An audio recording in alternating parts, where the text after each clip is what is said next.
My name is Jordan Matthews, and that Thanksgiving dinner wasn't just another family gathering. It was the moment 15 years of careful planning, strategic silence, and documented evidence finally converged into the most satisfying 5 minutes of my entire life. But to understand why my father's fork hit that plate with such a deafening clang, you need to understand the Matthews family dynamics. Specifically, you need to understand my sister Victoria. Victoria was born first. That's it. That's her entire qualification for being the golden child. She arrived 3 years before me, and from that moment forward, our parents treated her like she'd invented oxygen. Every achievement I ever had was compared to hers. Every milestone I reached was measured against what she'd done at the same age. Every choice I made was scrutinized through the lens of, what would Victoria do?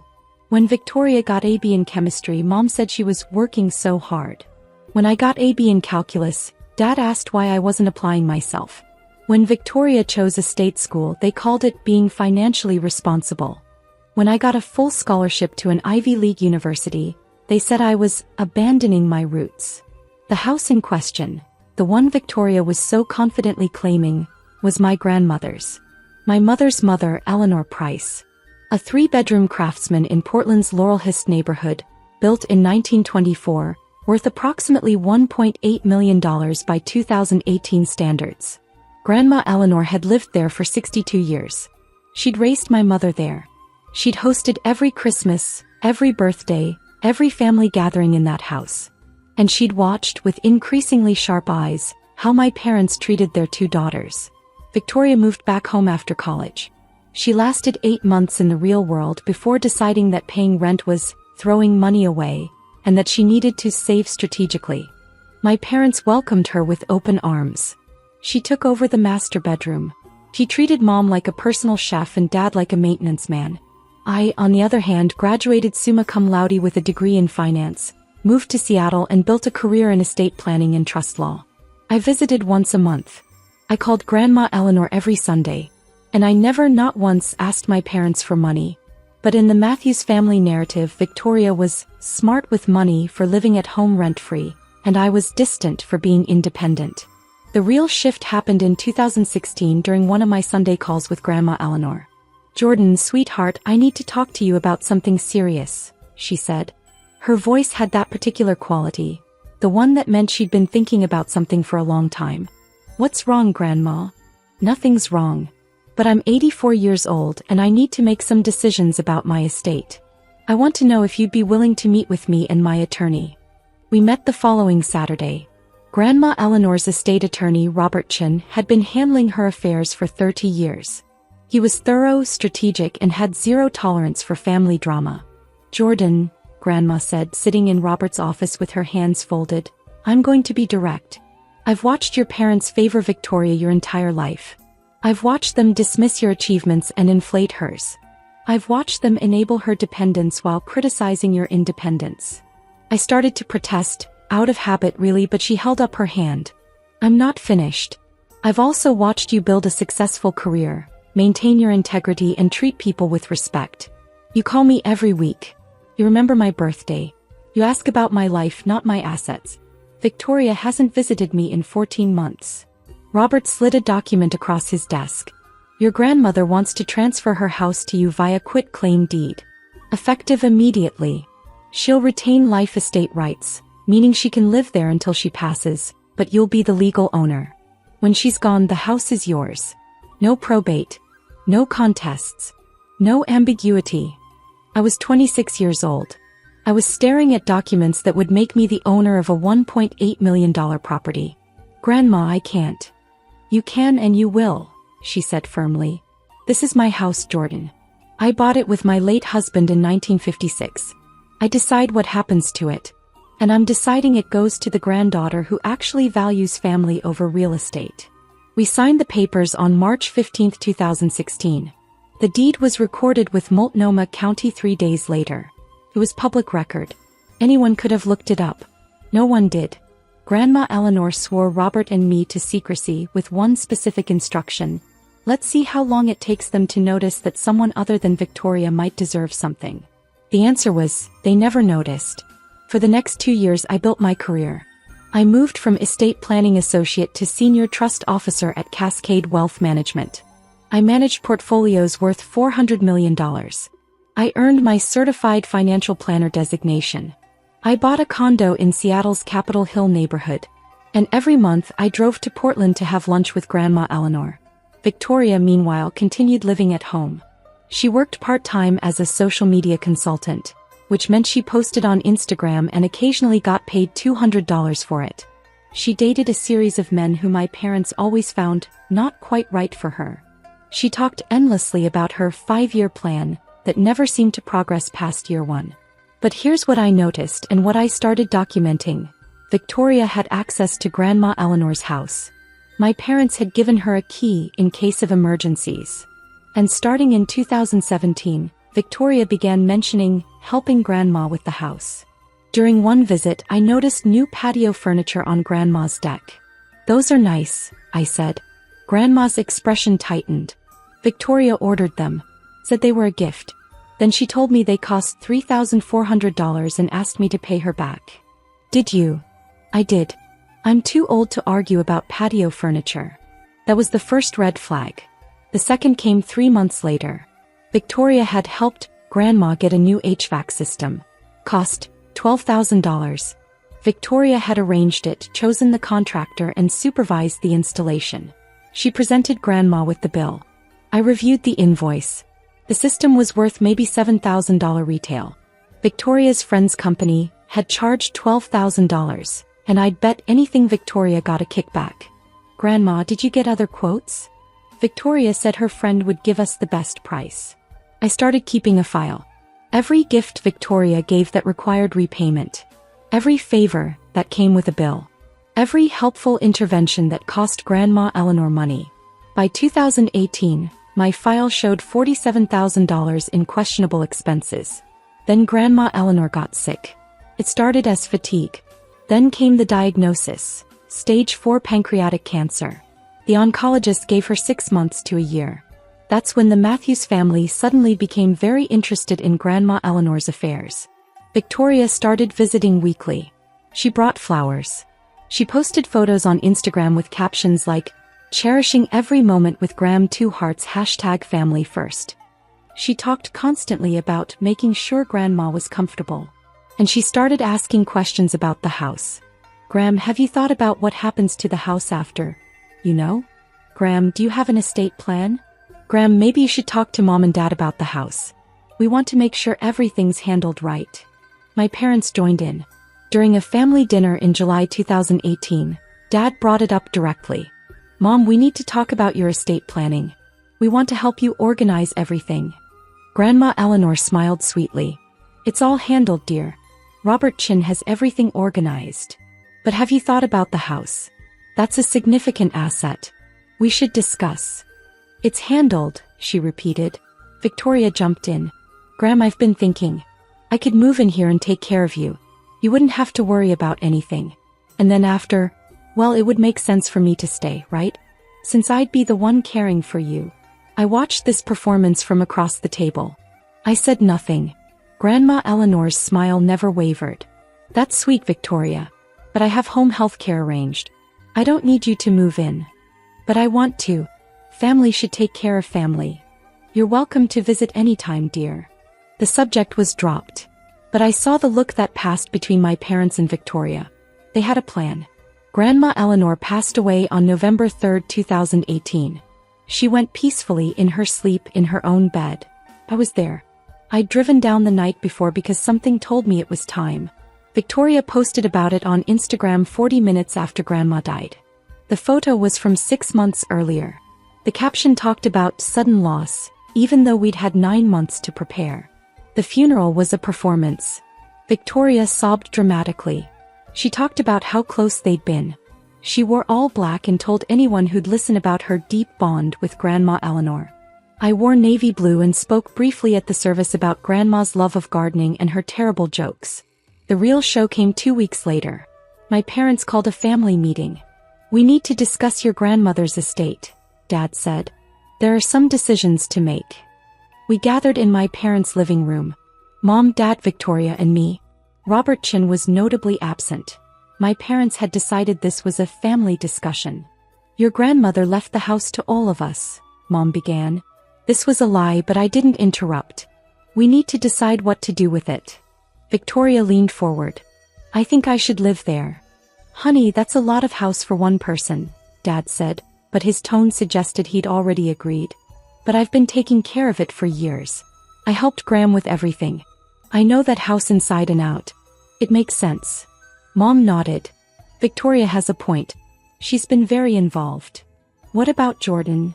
Dad asked in a tone that suggested this was a formality. Jordan has her own place in Seattle, Victoria said quickly. She doesn't need it. I finally spoke. What does Grandma's will say? Silence. Have any of you actually read the will? I asked. Robert Chin said he'd send us copies, Mom said defensively. But in the meantime we can discuss. No, I said quietly. In the meantime we should wait for the actual legal documents. Victoria's eyes narrowed. Why are you being difficult about this? I'm not being difficult. I'm being accurate. The meeting ended awkwardly. Over the next 3 weeks, my parents and Victoria began behaving as though Victoria's occupation of the house was a done deal. Victoria started talking about renovations she wanted to make. She posted Instagram photos of interior design inspiration with captions like, "New chapter in Graham's house with garden #blessed." She even had mail forwarded there. And then came Thanksgiving 2018. My parents decided to host at their house. A pointed decision, since Thanksgiving had always been at Grandma Eleanor's. The guest list included my parents, Victoria, me, Uncle James, Dad's brother, Aunt Carol, and my cousins. 20 minutes into dinner, Victoria cleared her throat. I have some exciting news to share, she announced. She looked radiant, triumphant even. Mom and Dad have decided to help me purchase Graham's house. We're signing the paperwork next week. Everyone applauded. Uncle James raised his glass. That's wonderful, Victoria. Keeping it in the family. Actually, Victoria continued, glancing at me, they're signing the house over to me. I'll be the sole owner. It's what Graham would have wanted. More applause. More congratulations. Mom smiled warmly. We thought about splitting it between both girls, but Jordan has her career in Seattle. She doesn't need it. And Victoria's been so devoted to that house. Dad nodded. It's the right decision. Victoria looked directly at me. Jordan, you understand, right? I mean, you've barely visited Grandma in years. I'd visited once a month, every month for 10 years. But I didn't correct her. Jordan. Mom prompted. Say something. Be happy for your sister. I took a sip of water.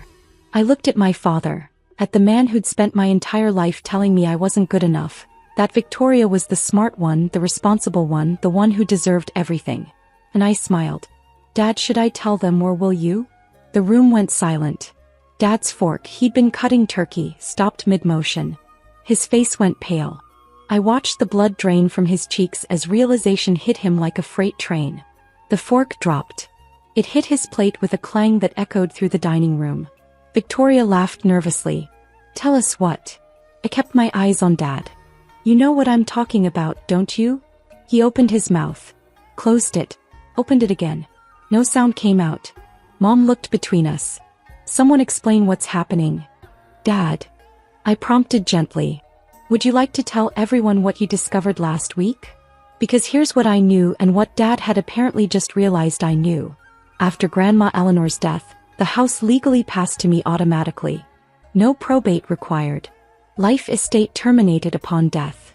I became the sole owner on November 3, 2018, at 3:47 a.m.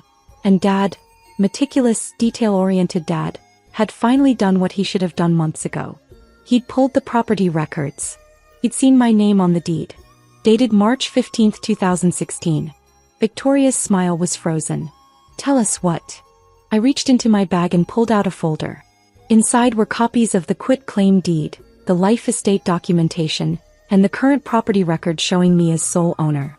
I slid them across the table to Victoria. Grandma transferred the house to me 2.5 years ago, I said calmly. You can't sign papers for a house you don't own. And Mom and Dad definitely can't sign over a house that isn't theirs. Victoria grabbed the papers. Her eyes scanned the first page. then the second. Her hands started shaking. This isn't, you can't. March 2016, I said. Public record. Anyone could have looked it up. Mom snatched the papers from Victoria. She read them. Her face went from confused to shocked to furious in about 10 seconds. How did you? Eleanor wouldn't. This has to be a mistake. It's not a mistake, I said. Grandma made this decision intentionally. She wanted the house to go to the granddaughter who actually valued her as a person, not as a real estate asset. Uncle James, who'd been silent, leaned forward. Jordan, are you saying you've owned that house for 2 years? Yes. And you never told anyone? Grandma asked me not to. She wanted to see how long it took before anyone noticed that I might deserve something too. Victoria's voice came out as a shriek. You've been lying for 2 years? I haven't lied about anything. I simply didn't volunteer information that no one asked about. When have any of you ever asked about my life? My career? My achievements? Aunt Carol, trying to be diplomatic, said, but surely Eleanor meant for the family to share. Eleanor meant exactly what she documented legally, I interrupted. She was very clear about her intentions. Victoria was hyperventilating now. But I've been taking care of that house. I've spent thousands. You've spent Grandma's thousands, I corrected. I have documentation of every bill you submitted to her. The $3,400 patio furniture. The $12,000 HVAC system that should have cost $7,000. The landscaping, the window treatments, the appliance upgrades. All told, you charged Grandma approximately $47,000 for improvements to a house you assumed you'd inherit. Mom stood up. That is enough. Your sister was helping. My sister was padding bills and taking kickbacks, I said, my voice still calm. I have invoices. I have market comparisons. I have documentation. Dad finally found his voice. Jordan, we need to discuss this as a family. There's nothing to discuss. The house is mine. It's been mine since 2016. What you're proposing, signing over property you don't own, would be fraud. But Victoria's been living there. Mom protested. She has rights. Victoria has been living in my house without my permission. She has no rights. The room erupted. Victoria was crying. Mom was shouting. Aunt Carol was trying to calm everyone down. Uncle James looked like he was doing complex math in his head, probably calculating Victoria's improvements against market rates. I sat quietly and let them rage. Finally, Victoria's tears turned to anger. You are such a bitch. You've been planning this the whole time, haven't you? You turned Grandma against us. I didn't have to turn Grandma against anyone, I said. You did that yourselves. 14 months without a visit. But you showed up real quick when she got sick, didn't you? I was busy.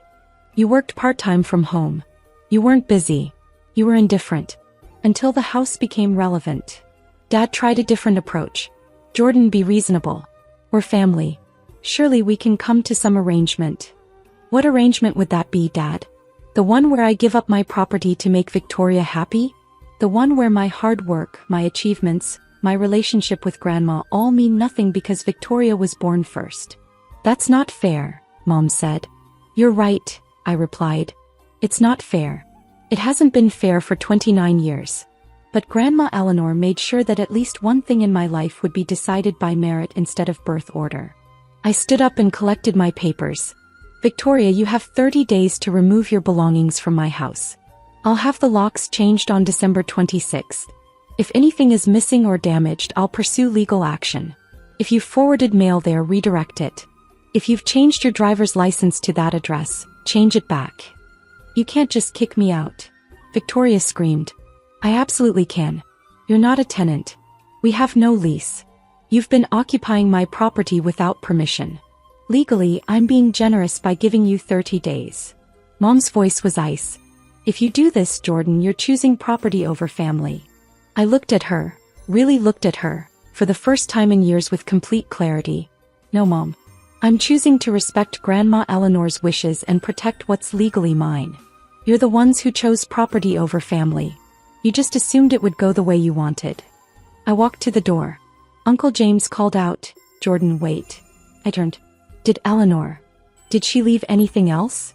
She left a small trust for her church and another for the community garden she volunteered at for 40 years. The rest of her estate, approximately $180,000 in savings and investments, was divided equally between her two granddaughters. Victoria's head snapped up. Equally. Equally. Grandma Eleanor wasn't cruel. She just wanted the house, her home, her legacy, to go to someone who'd earned it. I left. My phone started ringing before I reached my car. I declined every call. The next morning I drove to Portland and met with Robert Chin. "I assume Thanksgiving didn't go well?" he asked. "Define well." He smiled. "Eleanor predicted this, you know. She told me they'll be furious. They'll say I wasn't in my right mind. They'll say Jordan manipulated me. She wanted me to remind you that every decision was documented, witnessed, and legally sound." "Thank you, Robert. There's something else." He pulled out another folder. "Your grandmother left this for you. Instructions to open it after you told the family about the house." Inside was a letter, written in Grandma Eleanor's shaky handwriting. "My dearest Jordan, if you're reading this, you've finally told them. I imagine they didn't take it well. Your mother never did handle being told no. I want you to know that giving you this house was the easiest decision I ever made. You earned it. Not through manipulation or pleading, but through simple, consistent love. You called every week. You remembered my stories. You asked about my life. Victoria saw me as a future asset. You saw me as your grandmother. I know your parents favor her. I know they always have. I watched it break my daughter's heart to watch her own parents repeat the same favoritism with her children. He should have protected you. He didn't. I'm sorry for that. But I could do this one thing. I could make sure that your dedication, your kindness, and your integrity were rewarded. Don't let them make you feel guilty. Don't let them convince you that you're being selfish. You're not. You're accepting a gift that you earned through love, not entitlement. Live in that house. Fill it with happiness. Make it a home the way I did for 62 years. And know that your grandmother saw you, valued you, and loved you exactly as you deserved. All my love, Grandma Eleanor." I cried in Robert Chen's office for 15 minutes. The legal fallout was minimal. Victoria tried to challenge the deed, claiming Grandma Eleanor wasn't mentally competent in 2016. Robert Chin produced medical records, witness statements, and notary documentation proving she was sharp as a tack. My parents tried the "we made improvements" angle, submitting Victoria's bills as proof they'd invested in the property. I countered with market analysis showing the improvements were inflated by 40 to 60% and demanded repayment for unauthorized modifications. That shut them down fast. Victoria moved out on December 23rd. She took everything she could carry, including Grandma Eleanor's tea kettle collection and several houseplants. I documented it and decided it wasn't worth pursuing. The locks were changed on December 26th as promised. I spent my first night as the sole resident of Grandma Eleanor's house on January 1, 2019. I sat on the porch swing she'd installed in 1987, wrapped in a blanket, watching the Portland rain. My phone buzzed. A text from an unknown number. "You destroyed this family. I hope you're happy." I blocked the number. Victoria had sent similar messages from 3 different phones over the past month. But here's what actually happened to the Matthews family. Uncle James reached out 2 weeks after Thanksgiving. He'd done the math on Victoria's improvements and confronted my parents about enabling her. He and I started having coffee monthly. Aunt Carol sent me a handwritten note apologizing for not speaking up sooner. She'd seen the favoritism for years and regretted her silence. My cousins surprisingly were supportive. The youngest, Emma, told me, "Everyone knew Victoria was the favorite. It's about time someone called it out." My parents? Radio silence for 4 months. Then Mom sent an email saying they were disappointed in my choices, but were willing to move forward if I showed some humility and understanding. I didn't respond. Victoria spiraled. Without the house to occupy and my parents' financial support stretching thin, she had to get a real job. She lasted 6 weeks at a marketing firm before quitting because the culture was toxic. She moved in with a boyfriend in March 2019. They broke up in May. She moved back in with my parents. She's still there. As for me, I kept my job in Seattle but started spending weekends in Portland. I renovated Grandma Eleanor's house slowly, carefully, keeping everything she loved and updating what needed updating. The garden she'd maintained for decades became my project. I learned to grow tomatoes and roses. I hosted my first Thanksgiving in the house in 2019. Uncle James, Aunt Carol, Emma, and several cousins came. We cooked together, told stories about Grandma Eleanor, and didn't once discuss property values or inheritance. It was the best Thanksgiving I'd ever had. In 2020, I took a new position at a Portland-based wealth management firm. I moved into Grandma Eleanor's house full-time. I work from the office she used for her volunteer coordination, the same room where she planned community garden events and wrote letters to the editor about zoning laws. Sometimes I sit in her chair and feel like she's still here, smiling at how everything worked out. My parents and Victoria still live 15 minutes away. We don't talk. They send birthday cards. Always late, always generic. I don't respond. People ask if I feel guilty, if I regret how things unfolded. The answer is no. Grandma Eleanor gave me more than a house. She gave me validation. She gave me proof that someone saw me clearly and valued me accurately. She gave me a foundation, literally and figuratively, to build the life I deserved.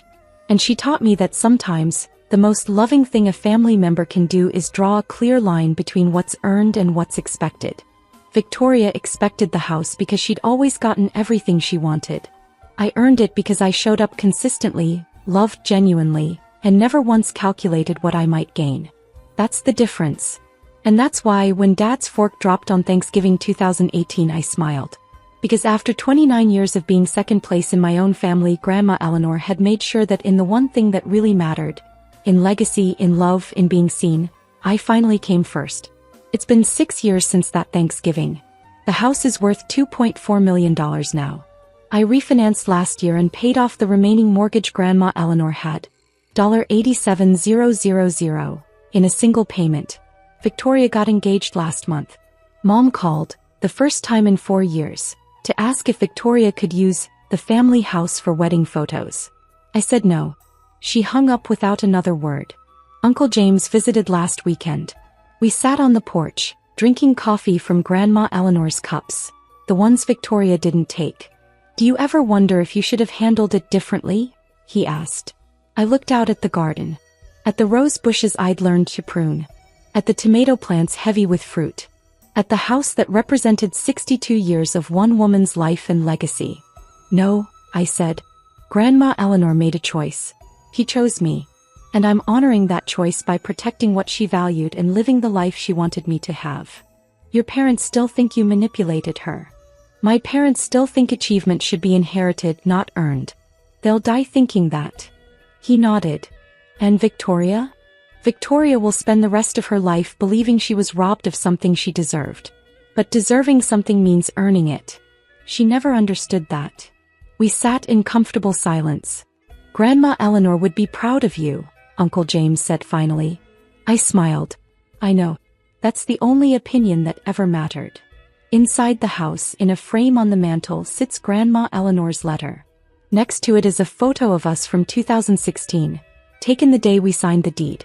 We're standing on the same porch, her arm around my waist, both of us smiling.